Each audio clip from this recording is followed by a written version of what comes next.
is your circle really the circle worth being in order for you to have that ability to pour into other people? Like, you I know, like it.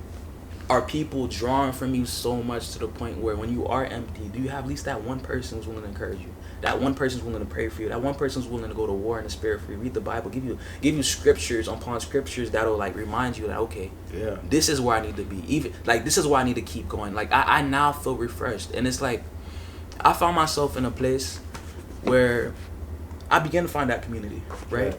I found the individuals, I found the family, I found the friends who are willing to be there for me. And then at the same time, in the midst of all of that, I found people who, like, even though I poured into them, even though I was there for them, they looked at me like drawing back, or me like putting myself first, as something like okay, it's like as animosity. Like, dang, like you don't want to do the things you used to do before for me, and it's more or less like it's nothing personal, more or less. You know, if I don't have me together, then I can't be here for you. Yeah. I can't. I need to put me together first before I'm willing to come to you and do these things for you. If I'm not right, then whatever it is you're expecting from me won't be correct. It won't. True. A part of me wanting to work hard is that sometimes I ascribe my value to the conclusion or to the end product. Like if the end product is suboptimal, I'm suboptimal. Like if I get like I put my all into this assignment, I get like a B plus, and I feel like I'm a B plus person or something like that. It's I think a part of me growing up was separating myself from the results of my work or stuff like that. That I'm not assignments, I'm not classes, I'm not grades. That I'm my own person. You know what I mean? And my value doesn't come from that. But if you're going to be a $20 bill and you jump to 100, you're going to be held accountable to be a $100 bill for the rest of your life, or as long as you know me. So if I see Vlad as 1,000% and the next day something's bothering Vlad, right?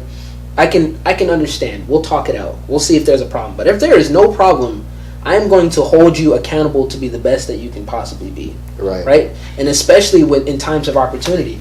Let's say if you're feeling down and you haven't it's something of ventilation. You need to talk about it. You need answers.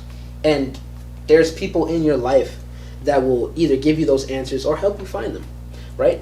And considering performance throughout the day, if you're stuck contemplating about things and you're at your all-time low, so to speak, there's no way you can get things done. Right. So when I hold you to that standard, I hold myself accountable for making sure that you're able to perform at that level. I don't want to say that guys mature later in life, but I feel like there's certain things that we could have learned earlier if we're a bit more open and vulnerable. But because we're not, we're learning it when we're finally getting in our, late 20s or mid 20s or so, if we're open with each other. So there's certain things that happens now. It's just like, yo, hey, my man, you've been talking about, doing that gym. When are you gonna take time to do that, fam? Like, yeah, I understand you eat a little bit better now, but you getting slow. We played last game, bro. You can't even last 5 games or whatever. And we're not saying it in a LOL moment. It's just like, bro, this is your health that we're talking about. Yeah. Or whatever. I'm like, hey, I remember you said last Bible study that one thing that you want to do for this year is masturbation and keeping it low. Like, what's happening with that? Like, what are your triggers? Right. Like, what trigger you to do that? Oh, okay, all right. Okay, so I'll be your accountability partner, no problem. Right. And if you feel some type of way, do this, do that, or call me. Or whatever. And then I'll check in, or we'll check in with each other. And dudes need that.